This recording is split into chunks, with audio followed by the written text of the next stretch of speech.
Okay. So we are on Memches Amid Beis. Lemekatanoi, 7 lines from the bottom. 8 lines from the bottom. Lemekatanoi. Let's say we brought the machlekes between Rav and Rabbi Yochanan. That when someone gives a deposit or a down payment, when he starts to pay part of something for something, either let's say in the case of metalplin or karka, Rav says kenegdehu kind of the amount that he paid. Let's say he's buying uh, a car for $1,000 and he gave $100. He owns a or better case, he's buying 100 bushels of apples for $100 and he gives down 10. He gives $10. So Kenegde Ukaina, he has a Misha Para only on the $10 that he gave. The rest of it, the other person can say, we never did anything with that, and that's done with. On Kesef is kind of altogether. So on the Kesef, we'll say on the Karka, we'll say he owns 1/10 of it, and the other 90% he doesn't know. Rabbi Yochanan Keneged Kulei kind of. Rabbi Yochanan will say that Misha Para in the case of Metalton goes on the whole thing, and the kinyan of karka goes on the whole thing. That's a machlekes Rab and Rabbi Yochanan. So talking about lema ketanoi, 8 lines from the bottom of Mechesam and base. Let's say this is a machlekes tanim. Hamaves chaver ala mashkin. I'm sorry, you'll use Testament base. Memches is Memches on base. Hamalves chaver ala mashkin. Someone who lent his friend money, and Shimon lent money to Ruvain, and Ruvain gave Shimon a mashkin for this money. Benichnas Shmita, and it became Shmita. As you know, Shita is Meshamet. Shmita cancels loans. However, the rule is if there's a mashkin on the loan, the Torah says lo yigosh, she shouldn't ask him for the loan back when it's Shmita. But if there's a mashkin, there's no need to ask for the loan back since he has the mashkin. It's already incumbent on him to pay it back because of the mashkin. So Aval Pisha Ein Shava Elaplag, even though this mashkin, right, Ruvain had borrowed $100 from Shimon, and he gave Shimon a mashkin worth $50. It's only worth 50. Ein Meshamet. The Shemitah is not Meshamet because of this mashkin. Dev Shimon Gamliel. Yehuda Hanasi Yemim Haya Mashkin Keneged Halvasa Ein Meshamet. V'Lav Meshamet. Yehuda Hanasi disagrees. He says it's only not Meshamet. It's only that the Shemitah, the loan will survive Shemitah. It won't be canceled at Shemitah if the mashkin is the full value of the loan. If Reuben had given Shimon a mashkin worth $100, not one worth $50. So what does this mean? We have to narrow down what are we talking about here? The Kamar of Shimon Gamliel. Rav Shimon Gamliel had said, he was the Tanakama. He said even if the mashkin was only half the value of the loan, still Shemitah will not count to the loan. If it means it's not going to be Meshamet, according to the amount of the mashkin, meaning that Shemitah won't cancel the $50 that the mashkin is worth, but the other 50 is canceled by Shemitah. And according to that, would mean Rabbi Yehuda's chaylik and says that Shemitah is Meshamet. He's saying even the value of the mashkin, connected the value of the mashkin, Shemitah is Meshamet. It will cancel out. Ela mashkin dinakat lamale. So tomorrow, so if that's the case, what is the mashkin doing? According to Rabbi Yehuda Nasi, it's coming out that Reuben gave a mashkin and to Shimon, and even so, even that part that's connected to mashkin is the Shemitah is being Meshamet. How could that be? I always said that since there's no lo yigash on that connected to mashkin, Shemitah is not Meshamet. El lashmeina, my ain't a Meshamet to come of Shimon Gamliel, so it doesn't make sense. Ain't a Meshamet b'kulei. It must be Shimon Gamliel who said that Shemitah is not Meshamet even if you have a mashkin of only half. It means on the whole thing. Well, my Meshamet, the Kamar of Yehuda, Hanasi lahach palga, and that which Rabbi Yehuda Hanasi says that he argues and he says Shemitah is Meshamet even on that first half. It's only on that half. Rabbi Yehuda Nasi, they're arguing about the part connected the mashkin. From Gamliel, it says it's not mishamet on the whole thing, and Rabbi Yehuda Nasi says no, it is mishamet on the half that he didn't provide a mashkin connected. That part, the shmita will be mishamet. And what's the machlekes based on? The Reb Shimon Gamliel Sava connected Kuli kind. He holds like Rav that like Rabbi Yochanan, who says that when one gives money to down payment, we say since you gave a down payment, it's connected kulai, and therefore there'll be a misha para, for example, on the entire purchase. So similarly, he'll say over here, if you gave a mashkin, it will also be connected kulai, and therefore the entire loan shmita will not be mishamet. Rabbi Yehuda Nasi so connect you kind of. He holds like Rav that it's only connected the actual mashkin that he gave. So that's more so. So this is a machlek. So coming out, Rav and Rabbi Yechon is a machlekes tanoim of Rav Shimon Gamliel and Rabbi Yehuda Nasi. So the Gemara, no, that's not the proper pshat. My aini mashamet to come Rav Shimon Gamliel. We're going back to the way we'd originally suggested. We said that Rav Shimon Gamliel says that Shemitah is not Meshamet. Shemitah is not canceled from the Mashkin. It's talking about only the half that's connected to Mashkin. Lahach Palgad Nakalei Mashkin. And Mechlal Rabbi Yehuda Nasi Sav Lahach Palgad Nakalei Mashkin Nami Meshamet. He says even on the half that's connected to Mashkin, Shemitah is also Meshamet. So then we had asked, the Gemara asked earlier, La Mashkin Nakat Lamalei.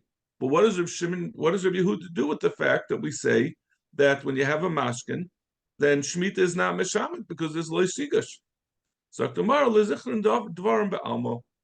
we say that this down payment wasn't really a down payment. The case over there, this mashkin wasn't a mashkin he could be goiva from the mashkin. It was a current davar.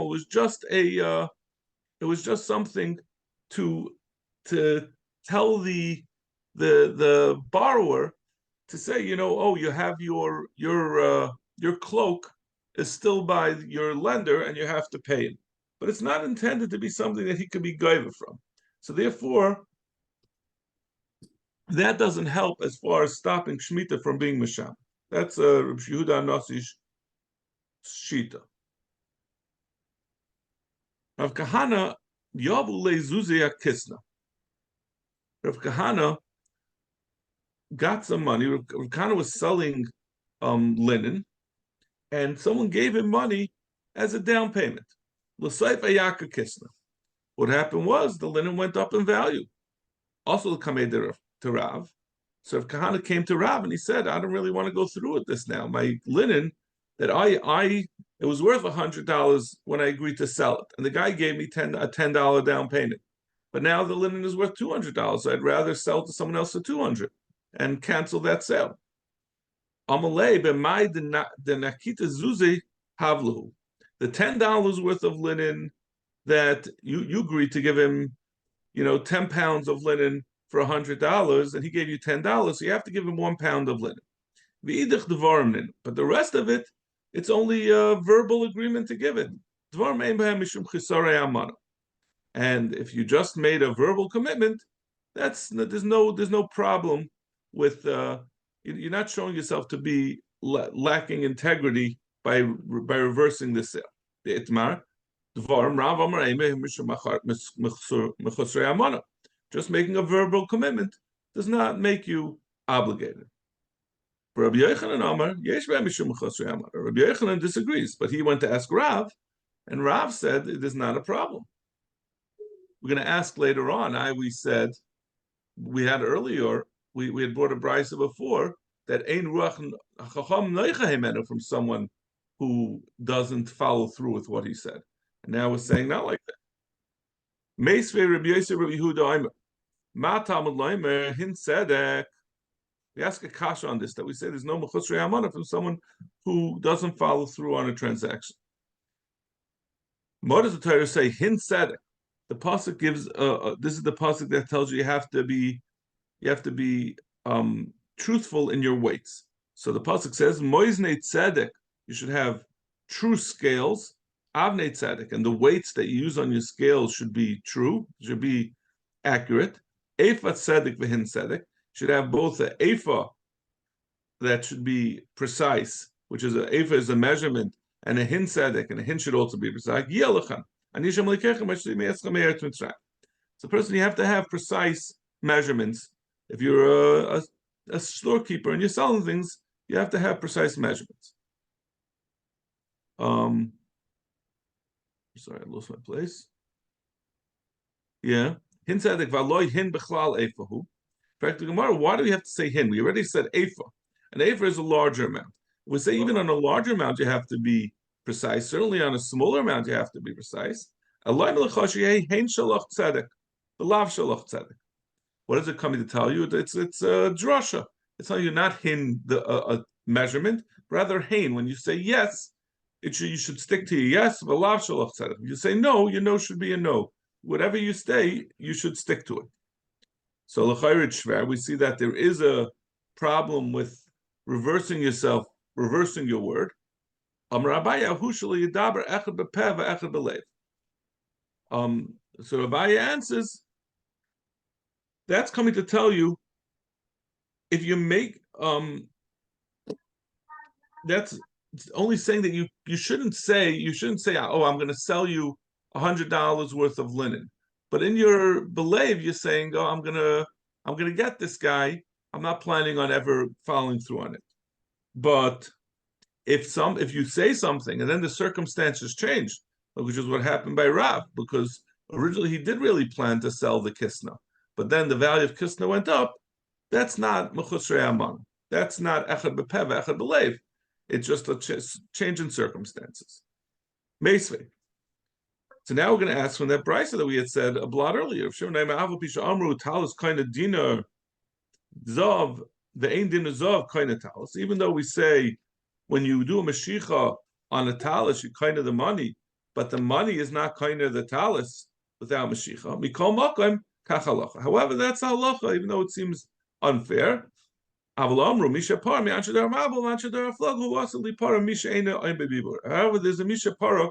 Again, we said Rav Shimon. This is Rav Shimon who holds that moy is kindness, and therefore, when you do follow the rabbanon, the heter to be chayzer after you gave money, there's a misha para. But the brisa continues, which the Gemara left out the most important part. But someone who said he's going to make a sale, and then doesn't do so, ein ruach hacham noichayim. The chum don't like it. They're not happy with him.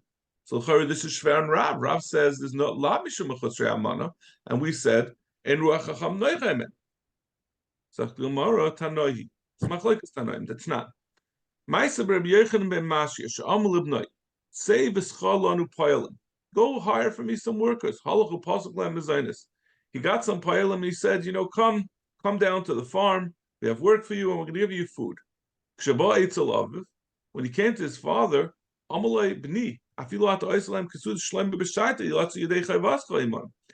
you offer to give food to Yidden, you're really opening yourself up to a big problem, because they're all Shem B'nei Avram Yitzchak Yaakov. They're B'nei Avram Yitzchak Yaakov, and unless you provide them with a meal, Kasuda Shlema B'Shaita, with a full reserve cut 6-course with dessert and wines, they're going to be able to say, this is what we're entitled to, because we are princes, the sons of princes.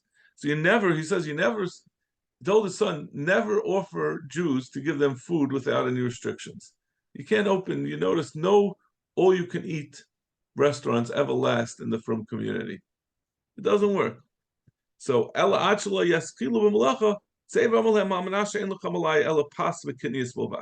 so his father told him, go back to these laborers that you hired and tell them you're getting only bread and beans. If I decide to give more, I can give more, but we have to make a very clear up front that they're not getting what they expect.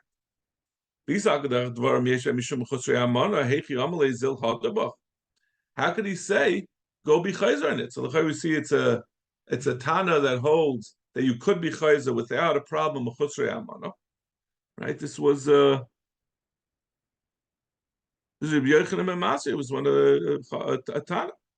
So Gemara, Shani Hasam, the Poil and Gufayler Samchadatayu. He says, no, over there he could be Chayzer because even though the son had said this, the Poilim would not say Mechdas. They didn't really take it too seriously. My time, and made the Adid Alavua Samach. They all know that it's up to the father. He's just the shliach of the father. So he didn't have any authority to tell them what kind of food they're going to get. So they said, yeah, we'll see later when we get there. So then why did Rabbi Yochanan and Metzia tell him to go be chayzer with them before they started malacha? If his word is meaningless, then what does it make a difference? Even if they started malacha, he could be able to be chayzer.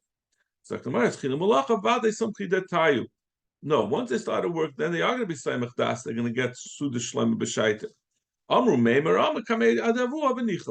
Because the workers will say the son already told his father that he agreed to give them Mizainis, which means the top Mizainis, and he must have agreed, and therefore they're going to be Saimach Das and expect to get it. So tomorrow, does Rabbi Yochanan really hold like this? Amar Rabba Babachan, Amar Rabbi Yochanan, Ha'imel Chaveiroi, Matana ni noiselach, Yachol Lachzabar, Yachol Lachzabar. If someone says, I'm going to give you a matana, he could be chayzer in it. And Yachol Pshita, so tomorrow, Yachol, of course he could be chayzer in it. No one would disagree that you just devarim is not a legal obligation. The question is there a problem, a moral problem that but no one would say that you can't be chayzer. So if he's telling you, he must be telling you a chiddush. The chiddush is that it's mutter to be chayzer. So you see that that Rabbi Yochanan holds that it is not that it's also that yeshua mechusrei amana, but rather it's mutter. Amar papu moider Rabbi Yochanan matana muetas the samcha datayu. So Rabbi Papa says that this is no, even though it says over there it's mutter lachzabai, Rabbi Papa will answer that's only on a matana. I'm sorry, that's by a matana, a large matana. Someone says I'm going to give you a car, you could be chayzer. But if someone says a matana wet, if someone says I'm giving you a donut, then it's also to be chayzer because the person was saying das. Once a person is saying das, then there's a problem of mechusrei aman. Hachanam mistavra damar ravo Rabbi Yechon. Yisrael she'amal ben Levi, a yid that said to a Levi, "Kur ma'isi yesh lecha biyadi." He said, "I have a core of ma'isa. A core is an amount, a large amount of ma'isa that I have in my hands. It belongs to you." He was essentially allocating the ma'isa to this Levi, a core of ma'isa. Now, this is only a matana mu'atas because the ma'aser doesn't really belong to the Yisrael. He just has the taivas hanov deciding who it goes to. So ben Levi rishai lasoisei truma ma'aser al makam acher. If this Levi received this kur, and let's say this Levi had another 9 kurim of ma'aser that he received from other places, and the halach is a Levi can't use the ma'aser until he removes them at trumas ma'aser and gives to the kohen. So this Levi said, this core that I got, I want it to be the Trumas Meiser and the rest of the Meiser that I had gotten. He could do so. You have to say he can't be Chayzer on it, Mishum Haki Rishai. If there's going to be Mechusrei Amana from what this Yisrael told him, so then we understand why the Levi can go and take off Trumas, use that as Trumas Meiser. But if you say the Yisrael could change his mind and not give it, Amai Rishai. How is the Levi allowed to use that as Trumas Meiser? It's still by the Yisrael. In that case, the Trumas Meiser that he took off was not effective, and therefore what he's eating is Tvalim. No, we're talking about where the Yid had actually given it to the Levi, and then the Levi gave it back to the Yisrael, and now the Yisrael is saying that he had already given it to him as Meiser, and now he gave it back to Yisrael. So it's a little hard to understand what the chiddush of that is. Then he already gave it to the. I guess he's saying even though it's not his rishus, he could still use it as trumas ma'aser. But Zaktumar Yachim a sefer. If that's what we're talking about, what about the sefer? Nachlu ben Levi acher ein le'olav elaturmas. If he goes and gives that same core to a different Levi, all this Levi has on him is complaints, but he has no legal taina. Keeping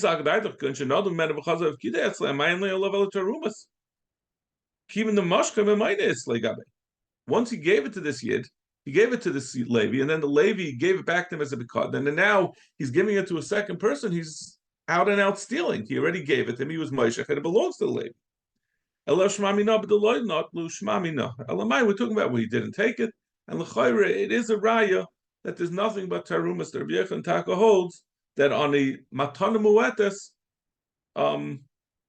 he is saimach das, and therefore he can have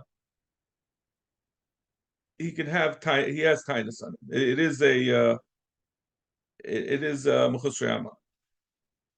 Hahu gabra diyov zuzi ashum shemi.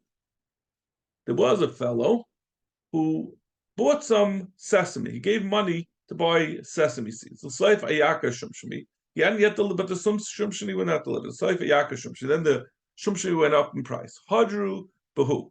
So he was chayzer on the sale. He said, I don't want to give the Shumshmi. Ramule Leslon Shumshmi. Shkol Zuzach. And he said to him, I'm not giving you the Shumshmi. Take your money back that you had given me. But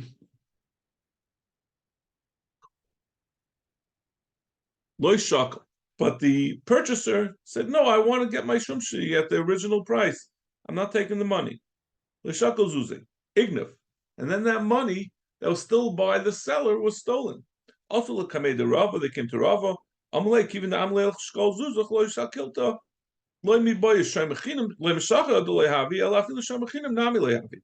Since he told you that the deal is off and take your money back, now the seller is holding your money. Not only is he not a shaym sacher, he's not even a shaym mechinim. He's not a shaym at all. He said, "I have nothing. I don't want to hold your money for you. Go take it." Omule Rabban on the Rava They said, but he should at least be mechayev misha para. Yeah, he did a bad thing. He's chayiv a misha para for being chayzer on the deal, but doesn't change the fact that he was chayzer on the deal, and now the money goes back to the purchaser, the buyer, and since the buyer didn't pick it up, he's going to have to. The buyer is going to suffer the consequences when it's stolen. Amr Papi, Amali Ravina. Rapapi said that Ravina told me, L'didi Amrli Yahu Me Rabbanan. This Rabbanan Rav Tavus Shmei. His name is Rav Tavus. For Amrila Rav Shmuel Bazutra Shmei, or his name was Rav Shmuel Bazutra. Di have Yavele Kol Chalol the Alma Lava Kamashanda Dibura. This Rabbanan, whoever it was, Rav Tavus or Rav Shmuel Bazutra, said, even if you give me all the good things in the world, I would never violate my word. I would never go back on my word. This story happened to me. I was the guy who was selling shumshami and told him that I was chayzer on the sale. But it's not the story the way it was said. That day was Erev Shabbos. It was right before Shabbos. And I was sitting in front of my house. Also Gavra, the koy above, and this guy came and stood by my door. He asked me, do you have any sesame seeds to sell? I said, no, I don't have. He said, listen, I really wanted to buy shumshami, but I have this money. It's almost Shabbos. I don't have what to do with the money. Could you please hold on to my money? It's going to be Shabbos soon. He said, my house is open to you. You can put it in my house. But like Rashi says, that means when he says Beisach Kamoch, he was saying, if you want, you can leave it here, but I'm not taking responsibility. He put it into his house of Ignav, and it was stolen. Also, Rava, he came to Rava, the person who had put the money in his house, and he said, or this Rav Shmuel came to Rava and asked, what's the din? Do I have to compensate him for his money that was stolen? Amalei kol hay Beisach Kamoch,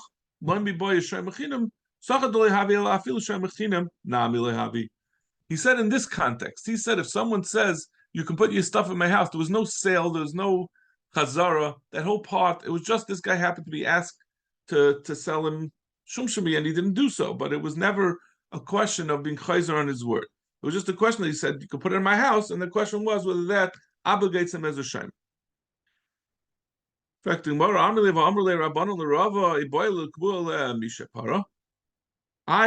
the part of the story that we said that he should have been Mechayiv Misha Paro? If there was no sale, how could they describe this case as involving a Misha Paro?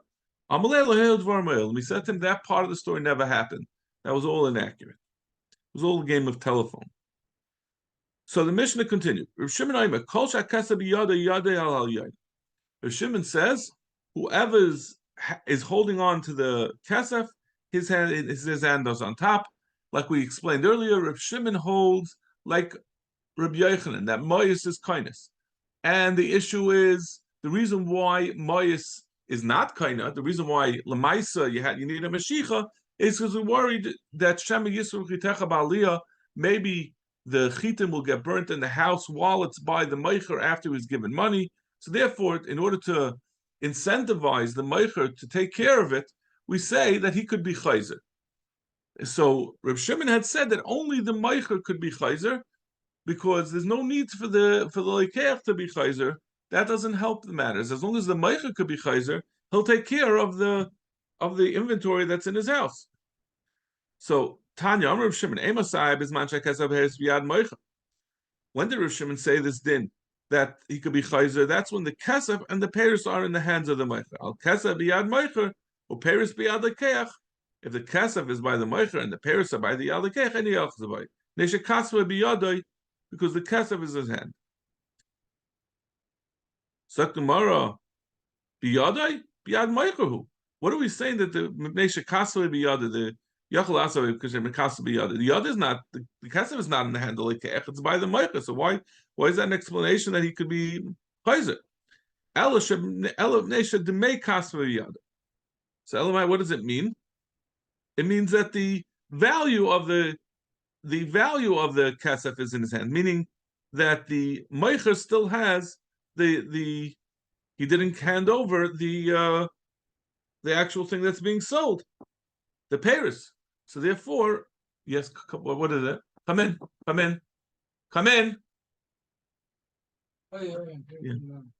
Zak Gemara Pshita. So l'chayra, if what are you saying? You're saying that as long as he has the money, as long as the money is still by the meicher and the inventory, the peris is still by the meicher, he could be chayz. That's the din of Rav Shimon.